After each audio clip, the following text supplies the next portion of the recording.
Oliver Twist is born into a life of poverty and misfortune. Raised in a workhouse in the fictional town of Mudfog. The children working there receive very little food.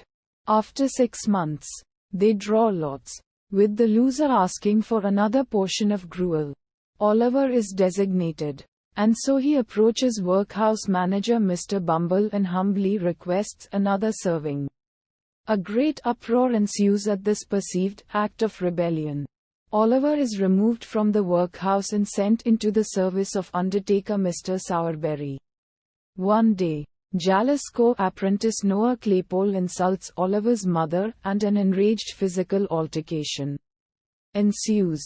Oliver runs away to London to seek a better life. Uddharan Chinn. Oliver meets a young man named Jack Dawkins who calls himself the Artful Dodger. Offers him food and lodging and takes him to meet an infamous criminal known as Fagin, who trains orphan boys as pickpockets. Oliver innocently begins Fagin's training. But when he goes out with the Dodger and another boy and sees them stealing a handkerchief from an old gentleman named Mr. Brownlow, he realizes the truth. While the Dodger and the other boy escape, Oliver is pursued, apprehended, formally arrested and tried before Magistrate Fang. Interceding for Oliver, Brownlow takes him home and cares for him. As Oliver recovers, Brownlow and his housekeeper notice that Oliver resembles a woman depicted in a portrait hanging in Brownlow's home. Worried that Oliver might incriminate him and his gang, Fagin sends a young woman named Nancy and her abusive lover, the robber Bill Sikes, to abduct Oliver and bring him back to Fagin's lair. Fagin forces him to participate in a burglary planned by Sikes. The robbery goes wrong. While Sikes escapes, Oliver, after having been wounded, ends up in the care of the people he was supposed to rob.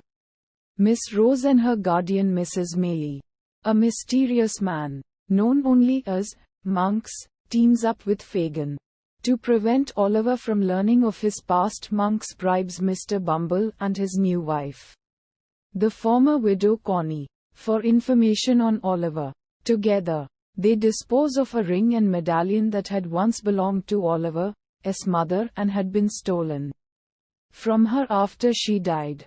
Nancy, racked with guilt for her role in Oliver's kidnapping, secretly spies on them and passes the information on to Rose Maylie, who tells Mr. Brownlow. Meanwhile, the Artful Dodger is arrested for pickpocketing, tried and sentenced to transportation to Australia.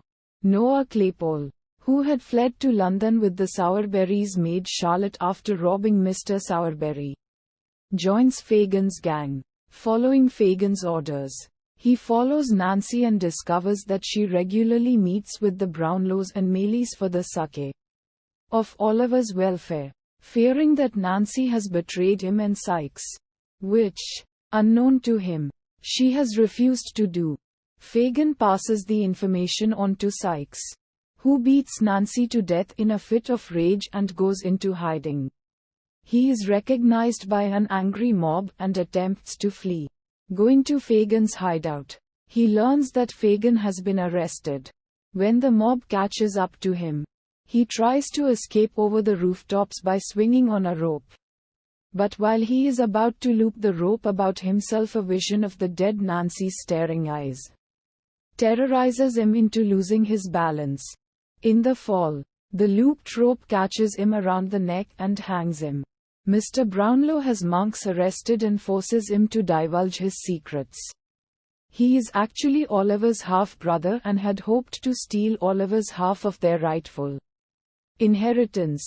Brownlow begs Oliver to give half his inheritance to Monks and grant him a second chance, to which Oliver happily agrees. Monks emigrates to America, but squanders his money, relapses into crime and dies in prison.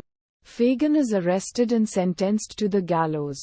The day before his execution, Oliver and Mr. Brownlow visit him in Newgate prison and learn the location of the documents proving Oliver's identity. Bumble and his wife lose their jobs and are forced to become inmates of the workhouse.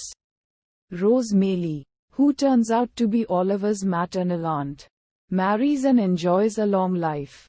Oliver lives happily with Mr. Brownlow as his adopted son.